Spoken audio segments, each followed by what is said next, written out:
እኔ የምለው ሀገር ቤት ሆናችሁ በዓል እንዴት ነው? እንዴት እያሳለፋችሁ ነው? በዓል እንዴት ነው? መቼም እዛ ሙስሊም ብዙ ነው እና በዓሉ ከዚህ የተሻለ ነው ምናምን የምትሉ ሰዎች ማለት ነው አድቡ። ምንም በዓል የለም እንዳትጠይቁ። በቃ ምንም በዓል የተባለ እዚህ የለም። ህይወት ይቀጥላል እዚህ በቃ እዚህ ልክ እንደ በፊቱ ነው። በፊት ሽንት ቤት ታጥባለህ፣ አሁንም ታጥባለህ። በበዓል ቀንም በፊት ልብስ ታጥባለህ፣ አሁንም ታጥባለህ። በፊት ልብስ ትተኩሳለህ፣ አሁንም ትተኩሳለህ። በቃ በበዓል ቀንም ትተኩሳለህ። ቤት ታጸዳለህ፣ በፊት አሁንም ታጸዳለህ። መኪና ታጥባለህ፣ በፊት አሁንም ታጥባለህ። ምንም የተለየ ነገር የለም። በቃ እዚህ ምንም የተለየ ነገር የለም። በዓል የተባለ የለም፣ አናይም። በጆሮ ብቻ ነው የምንሰማው። ዛሬ በዓል ነው፣ ዛሬ እንደዚህ ነው፣ ያን ብቻ ነው የምንሰማው። ምንም አይነት እምነት ይኑር፣ የትኛውም አይነት እምነት ውስጥ ሁን፣ በቃ በዓል የተባለ እዚህ የለም። በዓል እንዴት ነው፣ በዓል እንዴት ነው እያላችሁ ጆሮአችን አታድሙ። በቃ መስማት አንፈልግም። እንዴ ምንም አይነት በዓል የለም ከተባላችሁ የለም ነው በቃ።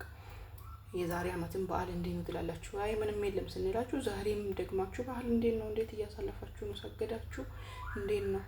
ምንም የለም በቃ። እንዴ ሙስሊም ሀገር ስላሉ ብቻ እኮ በዓል አለ ማለት አይደለም። እዚህ ምንም በዓል የተባለ የለም። የልብስ በዓል አለ፣ እሱ ደግሞ ለነሱ ነው ለኛ አይደለም። ገባችሁ? እና በዓል እንዴት ነው አትበሉ። እኛ በይዘው እየኖርን አይደለም፣ ስደት ላይ ያለነው ሰዎች እየኖርን አይደለም፣ እያናኖርን ነው እንጂ እነሱ በድሎት እንዲኖሩ እኛ ደግሞ እነሱ ስር መስዋዕት አድርገን ጉልበታችን፣ ጊዜያችን፣ እድሜያችን፣ ሰዓታችን፣ ሁሉ ነገራችን መስዋዕት አድርገን እነሱ እንዲኖሩ እኛ እያናኖርናቸው ነው። በቃ አራት ነጥብ። እኛ ልብስ ተኩሰን መስጠት ይሄ ምንድን ነው የሚባለው? እጣን ለኩሰን መስጠት ምናምን ነው እኛ ስራችን ማለት ነው እንጂ ይሄ በዓል ነው ዛሬ የተለየ ነው የለም። እኛ ጋር የተለየ ቀን የለም።